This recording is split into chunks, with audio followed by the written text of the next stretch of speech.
Luzon, Visayas, and Mindanao, and all of W's worldwide. Kamusta po kayo? And welcome to Mentoring Monday. So tonight we're gonna talk about the art of taking notes on a lecture. Go on, Margaret, please. There. So, Margaret, remember when mom is discussing or saying something and I always take a notebook and a pencil for me to remember things quickly? What is that notebook and pencil for? I think taking notes. Correct. When you're taking notes, you are making a summary of what you are writing and the lesson, the main idea.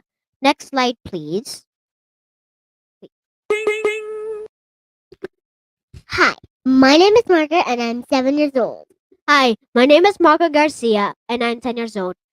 And we are homeschooling kids of Sulit-Tipid from TV. Follow us on TikTok.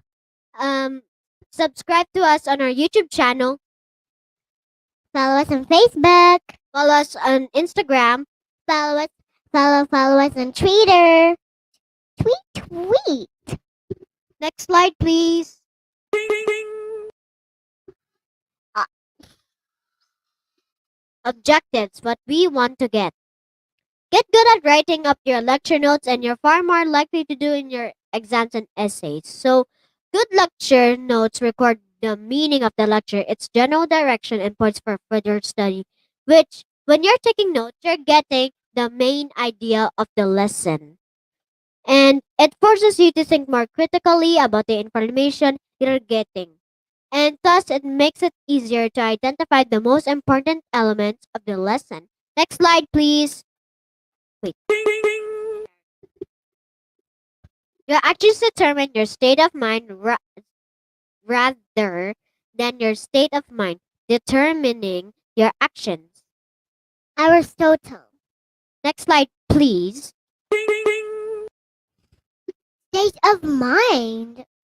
State of mind is defined as the quality of one's consciousness as it relates to the outside world, as well as perception of their inner thoughts and your emotions. When you're in control of your state of mind, you're the master of your emotions and you understand that life is happening for you, not to you.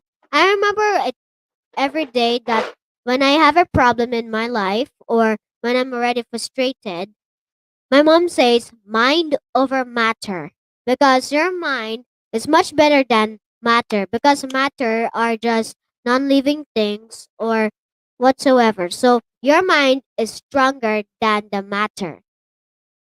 Next, yep. Next slide, please. How do you control your mind? How do you change your state of mind? Even when you're dealing with immense stress, the secret is moving in your body. Emotion is created by motion. In other words, emotions are linked to movement in our bodies. Observe your posture when you're sad, as opposed to when you are sad, or what you look like when you're angry, versus when you're elated, which means excited.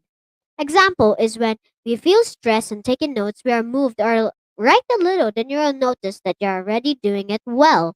Next slide, please.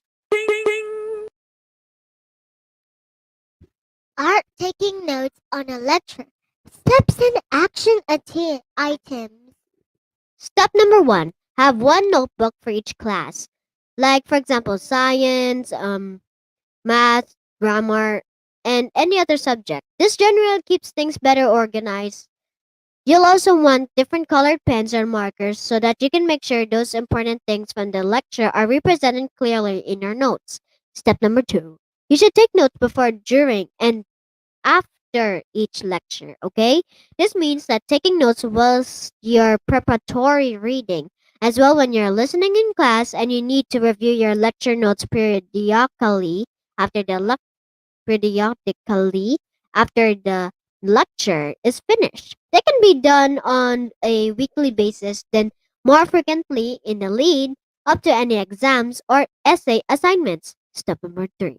Be a good listener. The trick to taking good lecture notes is to avoid the tangents your professor will take you on and try to pinpoint the stuff that is going to be on an exam or in an essay exam or quiz. So your professor is going to give you cues about what will be on the test, like a hint or a clue.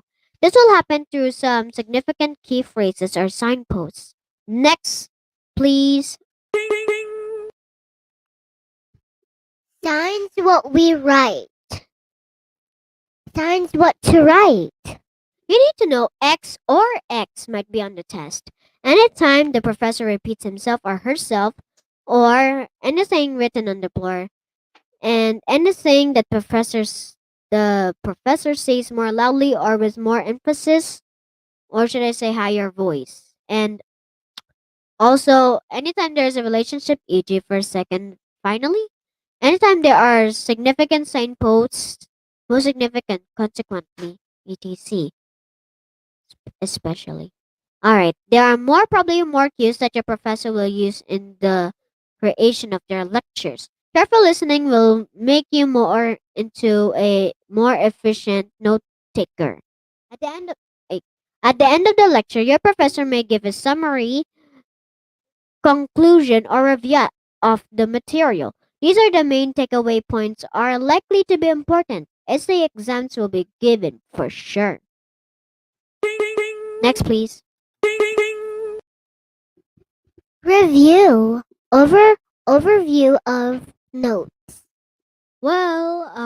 Spend time reviewing your notes and clarifying any points that may seem a bit vague.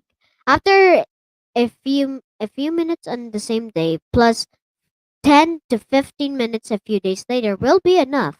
Also, you need to consolidate the notes you took when reading and the notes you took during the lecture. Compare them side by side.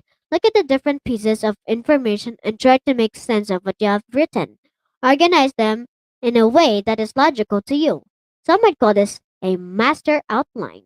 But essentially, what you're doing is figuring out the main ideas and putting them out into a logical way. Next slide, please.